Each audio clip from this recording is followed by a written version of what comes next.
이번 시간에는 알칼리 금속과 할로젠 원소의 성질에 대해서 배워보는 시간을 갖도록 하겠습니다.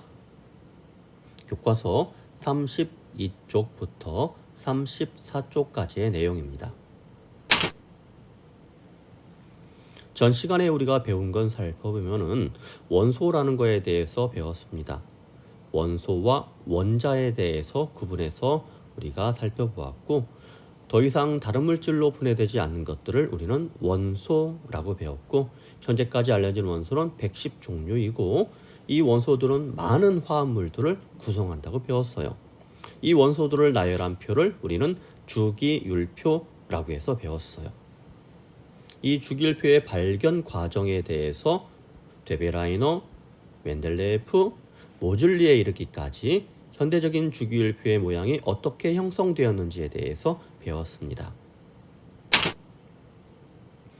그리고 현대적인 주기율표의 구체적인 내용은 족과 주기로 구성되고, 족은 세로줄로서 주기율표에서 1족부터 18족까지, 주기는 주기율표의 가로줄을 이야기하며 1주기부터 7주기까지 있다고 배웠습니다. 금속과 비금속 상태의 주기율표 상태의 물질들, 중금속, 그리고 실온에서 고체, 액체, 기체, 어떤 원소들이 고체, 액체, 기체로 존재하는지도 이야기했었습니다. 그리고 금속 원소와 비금속 원소의 일반적인 특징에 대해서도 배웠어요.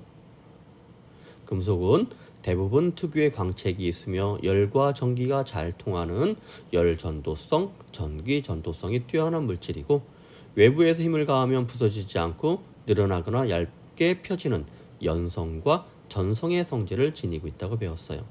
비금속은 대부분 기체나 고체로 존재하고, 금속과 다르게 광택도 없고 열전도성, 전기전도성도 없었어요. 다만 흑연만 예외적으로 아주 전기를 잘 통한다고 배웠습니다. 금속은 양이온이 되기 쉽지만 비금속은 음이온이 되기 쉬운 그러한 원소들이라고 배웠습니다.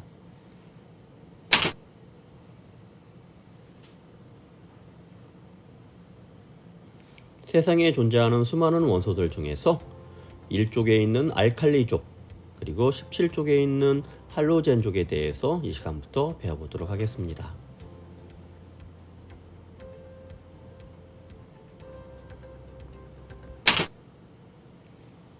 첫 번째, 알칼리 금속. 주기율표의 1쪽에 속하는 금속 원소예요. 주의할 점은 수소는 알칼리 금속이 아니라는 겁니다. 리튬, 나트륨, 칼륨, 루비듐, 세슘, 프란슘까지 1쪽에 속하는 수소를 제외하는 그러한 원소를 우리는 알칼리 금속이라고 이야기해요. 실온에서 모두 고체 상태로 존재하고 은백색의 광택을 띱니다. 다른 금속에 비해 밀도가 작아요. 그래서 이 금속들은 물 위에 뜰 수가 있어요. 물보다 밀도가 작기 때문에 물에 띄어서 실험하는 과정을 뒤에서 볼 거예요. 또한 칼로 쉽게 잘릴 정도로 아주 무른 금속입니다. 반응성이 매우 커서 산소와 물과도 잘 반응하고, 공기 중의 산소와 반응해서 광택도 쉽게 잃어버려요. 또 물과 반응하면 수소기체가 발생되며 이때 생성된 수용액은 염기성을 띱니다. 그래서 페놀프탈레인을 떨어뜨리게 되면 붉은 색깔로 변하는 그러한 것들을 볼 수가 있어요. 그리고 아래로 내려갈수록, 주기율표의 아래쪽으로 내려갈수록 원자 번호가 커질수록 반응성이 크게 나타납니다. 리튬보다는 나트륨이 더 크게 반응하고, 나트륨보다는 칼륨이 더 큰 반응성을 지니고 있고, 칼륨보다는 루비듐이 더 큰 반응성을 띠고 있어요. 이렇듯 물과 산소와 잘 반응하는 알칼리 금속은 어디에 보관하냐면은 석유 또는 액체 파라핀, 촛농 있죠? 녹은 초, 액체 파라핀 속에 넣어서 보관을 합니다. 우리 생활 속에서 알칼리 금속은 휴대전화의 전지로 쓰이는 리튬, 또 터널의 도로의 조명 등으로 쓰이는 나트륨 등이라고 하죠. 그리고 비료로 쓰이는 칼륨이 해당될 수 있겠어요. 자, 그럼 우리 실험 영상을 보면서 알칼리 금속에 대해서 자세하게 알아보도록 하죠.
자, 그럼 우리가 영상 본 자료를 가지고 정리를 해보겠어요. 알칼리 금속을 실험하는 과정에서 물기 없는 유리판 위에 여러 가지 알칼리 금속을 올려놓고 잘랐죠. 그리고 단면의 변화를 관찰했어요. 이렇게 단면의 변화를 확인하는 까닭은 왜 그랬죠?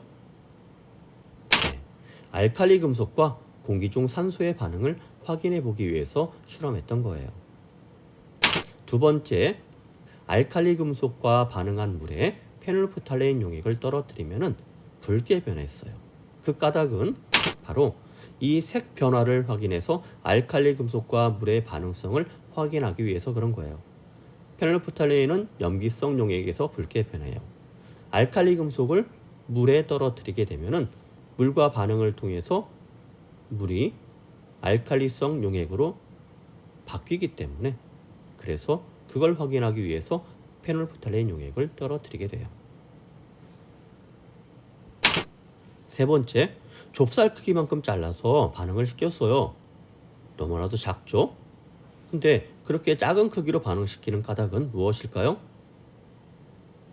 네, 알칼리 금속은 반응성이 매우 크기 때문에 많은 양의 물과 반응시키면 위험해서 네, 아주 작은 조각으로만 반응 실험 관찰을 하게 됩니다. 자, 그럼 이 표에 있는 내용들을 한번 살펴보는 시간을 가질까요?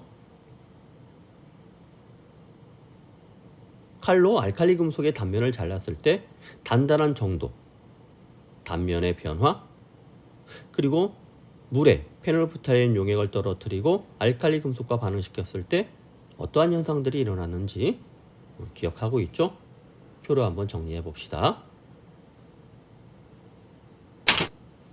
네, 잘라지더라도 잘라지는 정도가 리튬, 나트륨, 칼륨으로 갈수록 쉽게 잘라졌죠? 광택도 또한 리튬, 나트륨, 칼륨으로 갈수록 쉽게 빨리 사라졌어요. 물과 반응하는 모습도 칼륨으로 갈수록 격렬하게 반응했고 색깔은 네, 세 가지 용액 다 붉은 색깔로 변했어요.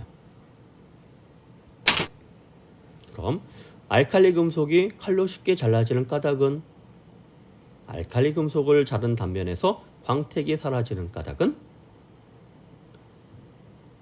알칼리 금속과 물과의 반응에서 발생한 기체는 무엇일까요? 알칼리 금속과 물의 반응에서 수용액이 붉게 변하는 까닭은, 알칼리 금속의 반응성은 네, 살펴봅시다. 알칼리 금속은 모두 무르기 때문에 잘 잘라지고 산소와의 반응성이 크기 때문에 광택이 쉽게 사라지고 발생하는 기체는 네, 수소 기체예요. 붉은 색깔로 변하는 까닭은 알칼리 금속이 물과 반응하면 염기성이 되기 때문에, 또 반응성은 리튬, 나트륨, 칼륨 순으로 주기율표의 아래쪽으로 내려갈수록 반응성이 커진다고 이야기했죠. 정리하면은 알칼리 금속은 무르고 공기 중의 산소와 반응성이 매우 잘 일어나고, 알칼리 금속은 물과 반응해서 수소 기체를 발생시키며 이때의 생성된 수용액은 염기성을 띱니다. 알칼리 금속은 원자 번호가 클수록 주기율표의 아래쪽으로 내려갈수록 반지름이 커질수록 반응성이 큽니다. 자, 이래서 알칼리 금속의 성질에 대해서 알아보았습니다. 자, 그럼 해너지 선생님의 정리된 내용을 보고 우리 복습을 한번 해보도록 합시다. 안녕하세요. 과학의 힘 에너지 청혜쌤입니다. 오늘도 영상을 통해 열심히 학습하는 우리 친구들에게 파이팅을 보내면서요. 오늘의 주제부터 확인해 보도록 하겠습니다.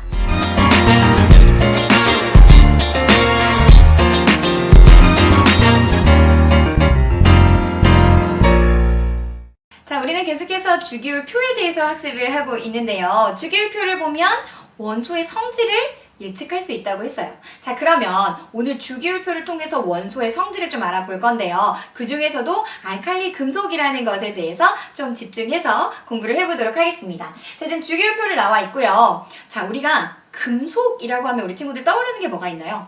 맞아요. 은, 알루미늄, 뭐 이런 것들이 이제 금속인데요. 이런 금속의 성질을 가지고 있는 원소들은 주기율표에서 어디에 위치하고 있을까 한번 찾아보는 거예요. 근데 이때 중요한 건 수소는 제외다라는 거. 수소는 예외라는 거 꼭 기억을 해주고요. 자, 그럼 그 아래부터 보면 리튬, 나트륨, 즉 맞아요. 주기율표에서 왼쪽 아래로 갈수록 금속성이 커집니다라는 것을 기억을 해주면 되겠습니다. 자, 그럼 금속성이라는 것이 무엇일까 한번 봤더니요. 전자를 잃고 양이온이 되기 쉽대요. 선생님 이게 무슨 말인가요? 네, 우리가 중학교 때 이온에 대해서 공부했단 말이에요. 근데 이온이 되려는 이유가 뭐냐면 안정해지려고 하는 거예요. 안정해진다? 우리 기억나요? 지난 시간에 18쪽의 원소들은 움직이지 않습니다. 화학 반응에 잘 참여하려고 하지 않아요. 왜냐면 대단히 안정한 원자들이거든요. 라는 얘기를 했었거든요. 자, 그러면 이 1쪽에 있는 원소들도요. 18쪽의 원소들처럼 되고 싶은 거예요. 자, 그러면 맨 바깥쪽에 하나의 전자를 가지고 있는 이 금속들이요. 이 전자 하나를 버려서 마치 18쪽의 원소들처럼 전자 배치를 이루려고 한다는 거죠. 따라서 이 1쪽의 금속들은요. 전자를 잃어서 양이온이 되기 굉장히 쉽습니다. 이것 때문에 나타나는 공통적인 특성들이 존재하게 되는 거예요. 되셨나요? 또 어떤 것들이 있느냐? 대부분 고체 상태로 존재해요. 네, 뭐 순 이런 거 예외죠. 또 광택도 있고요. 열 전도성, 전기 전도성 굉장히 좋습니다. 이건 이제 나중에 우리가 결합 부분 하면서 좀 볼 건데요. 뽑힘성, 그리고 늘리고 펼치고 이런 펼침성 이런 것들이 금속이 가지고 있는 특성이다 라고 이해하시면 되겠습니다. 자, 그러면 지금 이제 전체적인 물리적인 특성에 대해서 좀 봤다면 이제 화학적인 특성을 좀 봐야 돼요. 그래서 리튬, 나트륨, 칼륨 등이 왜 공통적으로 특성이 나타나고 어떤 특성들이 나타나는지 같이 한번 살펴보도록 하겠습니다. 자, 알칼리 금속이에요. 이제 이 알칼리라는 뜻이 뭐냐면 나무를 태운 재에서 가져온 어원이거든요. 이거 조금 이따가 어떤 특성 때문에 이 이름이 붙었는지 한번 보도록 할게요. 자, 먼저 리튬, 나트륨, 칼륨을 가지고 왔습니다. 리튬은 원자번호 3번이에요. 그리고 나트륨 11번, 칼륨 19번입니다. 자, 그러면 우리 원자 모형 해볼게요. 3번은 첫 번째 원에 2개, 두 번째 원에 하나. 그죠? 그 다음 나트륨은요, 2개, 8개, 마지막 원에 하나. 그 다음 칼륨은요, 2개, 8개, 8개, 마지막 원에 또 하나예요. 아, 얘네 원자과 전자가 1이어서 다 1쪽에 위치한 원자들이었잖아요. 기억나시죠? 자, 그러면 껍질수 한번 세볼게요. 전자 껍질, 리튬은 2개, 나트륨은 3개, 칼륨은 4개겠네요. 자, 원자과 전자수 우리 셌습니다. 하나, 하나, 하나예요. 즉, 우리가 학습했던 대로 원자과 전자수가 같으니까 이 원자들이 가지고 있는 화학적 성질이 동일하더라. 즉, 1쪽에 있는 금속들은 같은 화학적 성질을 갖는데 그 이유가 바로 원자과 전자수와 관련이 있습니다. 라고 이해하시면 되겠습니다. 되셨나요? 좋아요. 그럼 이것 때문에 어떤 특성이 나타나는지 보자고요. 자, 첫 번째입니다. 어떤 화학적 특성이 나타나냐? 물과 반응한대요. 물과. 네. 그래서 우리가 알칼리 금속이라는 걸 이제 M으로 이렇게 나타낼 건데요. 여기 물과 반응하는 거 보면 뭐가 생성돼요, 우리 친구들? OH 이거 우리 어디서 배웠죠? 맞아요. 수산화 이온 염기성 물질이잖아요. 그죠? 그래서 수소기체도 발생하고 있네요. 즉 수소기체가 발생하고요. 염기성의 성질이 나타난다는 거예요. 뭐가? 알칼리 금속이 물과 반응하게 되면 알칼리 금속은 공통적으로 이런 현상이 나타난다는 거죠. 이런 동일한 화학적인 특성이 나타납니다. 라고 이해하시면 돼요. 자, 두 번째, 산소와 반응한대요. 산소와 반응해서 산화 생성물을 만들어내게 된다. 세 번째는요, 알칼리랑 할로젠, 우리 다음 시간에 배울 건데요. 할로젠과 반응해서 화합물을 만들어내게 되고요. 그렇기 때문에 반응성이 굉장히 좋은 이 알칼리 금속은 석유나 파라핀 등에 보관하는데 공기나 물 같은 것들을 차단하는 방법이다 라고 이해하시면 되겠습니다. 그래서 오늘 중요한 것은 이 알칼리 금속들이 그렇죠. 원자과 전자 하나를 가지면서 이 하나 때문에 동일한 화학적인 특성이 나타나고 주기율표에서 왼쪽의 아랫부분으로 갈수록 그 금속성이 커집니다 라는 것을 이해하시면 되겠습니다.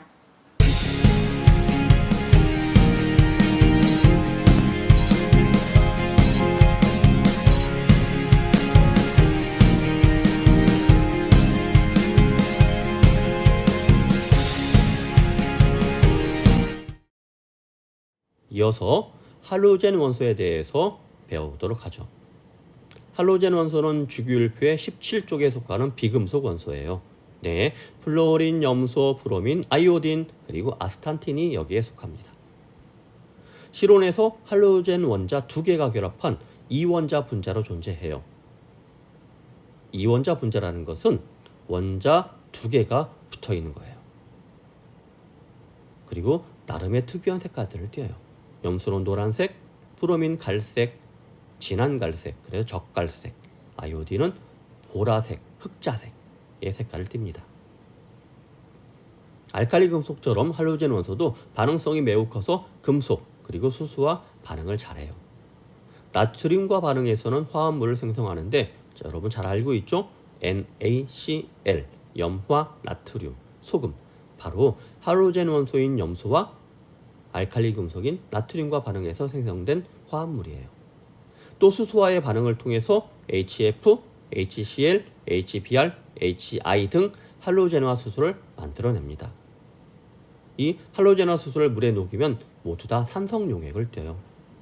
FCl, Br, I 등과 결합한 수소화합물을 통틀어서 할로젠화 수소라고 이야기하고 HF 이건 불화수소, HCl 염화수소, HBr 브로마수소 이렇게 각각의 이름이 있어요. 또한 원자 번호가 작을수록 반응성이 커요. 알칼리 금속은 아래로 내려갈수록 반응성이 컸죠. 할로젠 원소들은 위로 올라갈수록 반응성이 커요.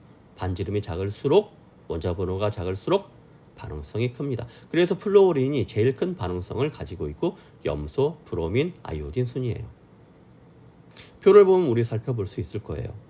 나트륨과의 반응, 수소와의 반응에 있어서 플루오린은 매우 격렬하게, 염소는 그보다 약하지만 격렬하게, 브로민은 그런대로, 아이오딘은 잘 반응한다.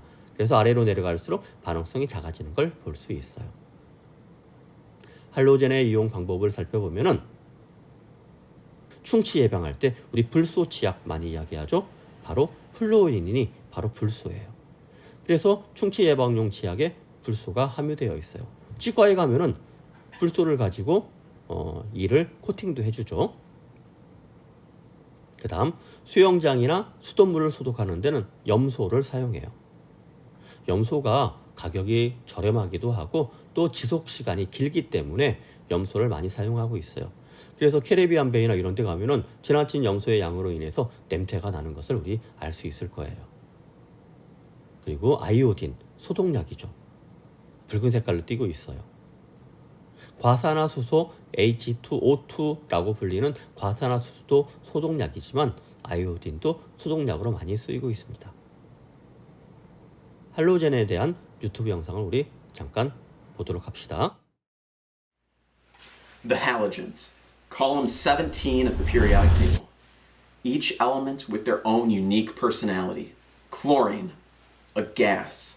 Bromine, a red liquid. Iodine, a metallic solid. Let's take a look at each of them.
The name comes from the Greek word chloros, meaning green-yellow. Chlorine gas was the first lethal chemical weapon used in World War I. It was cheap, simple to produce, and extremely deadly. In addition to blinding soldiers, it also reacted with the water in the lungs, forming hydrochloric acid. A simple gas mask with an activated carbon filter could prevent the effects of the gas. The Greek word bromos is the root of the name bromine. This red, volatile, and toxic liquid fumes a brown gas. It is one of two elements that are liquid under standard conditions. Being a liquid, its reaction with the metals was exceptionally violent. Looks like bromine is one mean bro.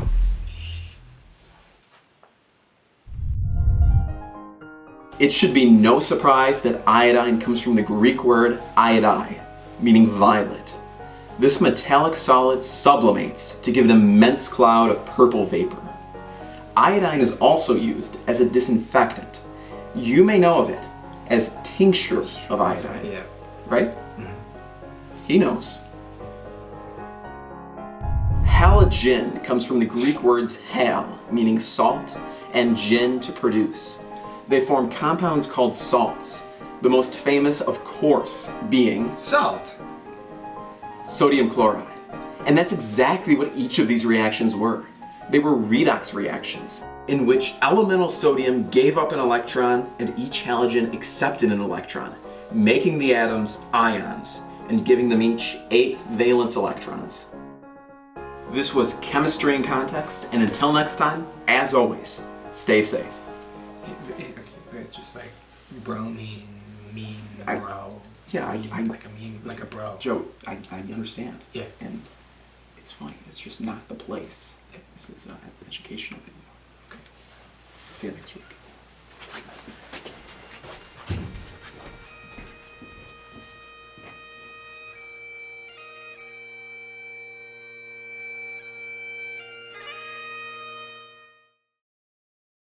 자, 우리 김청혜 선생님의 목소리로 할로젠 물질에 대해서 우리 살펴보도록 합시다. 안녕하세요. 과학의 힘 에너지 청혜쌤입니다. 오늘도 영상을 통해 열심히 학습하는 우리 친구들에게 파이팅을 보내면서요. 오늘의 주제부터 확인해 보도록 하겠습니다.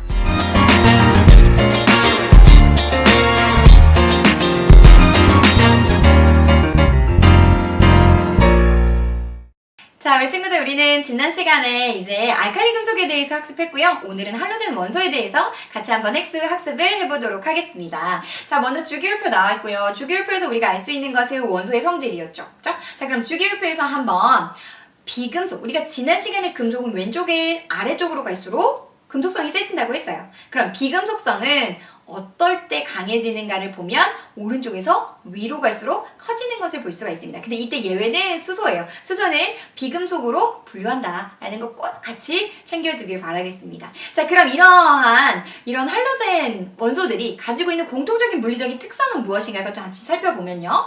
먼저 18쪽 원소처럼 되고 싶잖아요. 17쪽 원소도 16쪽 원소도. 그럼 어떻게 하면 18쪽 원소 같은 전자 배치를 이룰 수 있을까요? 그렇죠. 전자를 그때는 얻어야 되는 거예요. 그렇죠. 뭔가 빈칸이 있으면 채워야겠죠. 따라서 이렇게 할로젠 원소들의 공통적인 특성은 전자를 얻어서 음이온이 되기 굉장히 쉬운 원자들입니다. 또 두 번째, 고체, 기체 상태로 존재하게 되는데 브로민 같은 경우에는 액체로 존재하기도 한다라는 예외도 좀 같이 기억해 주시고요. 이런 비금속 원소들은 광택은 없어요. 그리고 열이나 전기 전도성도 존재하지 않고 뽀삐성 혹은 퍼짐성, 우리가 금속에서 봤던 물리적인 특성들 있죠? 그런 것들이 나타나지 않는다라는 특성으로 같이 한번 이해를 해주면 되겠습니다. 자, 그럼 지금 우리에게 중요한 것은 지금 뭐예요? 그렇죠. 지금 플로린이라든지 아니면 염소라는 것들이 어떻게 비금속성이 나타나고 왜 공통적인 특성을 나타내는가, 이거 한번 살펴봐야 되잖아요. 같이 한번 전자배치 보면서 살펴보도록 하겠습니다. 자, 그럼 할로젠 원소예요. 할로젠이라는 건 일단 어떤 어원에서 가지고 왔냐면 염을 만드는 이라는 뜻이에요. 이런 할로젠은 일단 우리가 두 가지를 좀 살펴볼 건데요. 첫 번째 플로린입니다. 플로린은 원자번호 9번이에요. 염소는 원자번호 그렇죠. 17번입니다. 그러면 우리가 원자 모형 한번 그려보면 플로린은 원자번호 9번이기 때문에 첫 번째 원에 2개, 마지막 원에 7개의 전자를 그려요. 그럼 지금 한 칸이 비어있기 때문에 전자 하나를 빨리 얻어서 그렇죠. 비활성 기체처럼 되고 싶은 원소입니다. 자, 그 다음 염소예요. 염소는 17번이죠. 그러니까 첫 번째 원에 2개, 두 번째 원에 8개, 마지막 원에 7개의 전자를 갖습니다. 그래서 전자 하나를 얻어서 음이온이 되기 쉬운 원소다라고 이해하시면 되겠죠. 그럼 전자 껍질은 몇 개인가요? 그렇죠. 플로린 같은 경우에 2개, 염소 같은 경우에 3개입니다. 원자과 전자 세야겠죠. 중요한 거니까요. 플로린 같은 경우에는 7개, 염소 같은 경우에도 7개. 아, 플로린과 염소가 동일한 화학적인 성질을 나타냈던 이유는 원자과 전자수가 같아서구나 라고 이해하시면 되겠습니다. 자, 그러면 어떠한 화학적 성질이 같은지 한번 살펴보도록 할게요. 첫 번째는 이 할로젠 원소가 물과 반응하는가 봤더니 거의 녹지 않는데요. 물과 반응해도 이 할로젠 원소는 거의 녹지 않는 성질이 있고 매우 조금 녹는 것들, 이런 것들이 할로젠이 가지고 있는 공통적인 화학적 성질이라는 거죠. 두 번째는요, 금속과 반응하는가 봤더니 금속과 반응해서 염을 만드는 것이 공통적인 성질이래요. 세 번째는 뭐예요? 수소와 반응하는가 살펴봤더니 물에 녹아서 산성을 나타내더라. 이런 성질들이 바로 할로젠 원소의 화학적인 성질이고, 이 화학적 성질이 왜 공통적으로 나타나는가 봤더니 결국에 전자 배치에서 원자과 전자수가 7개로 같았기 때문에 이러한 화학적 성질이 동일하게 나타났던 거다라고 잘 이해를 해두면 되겠습니다.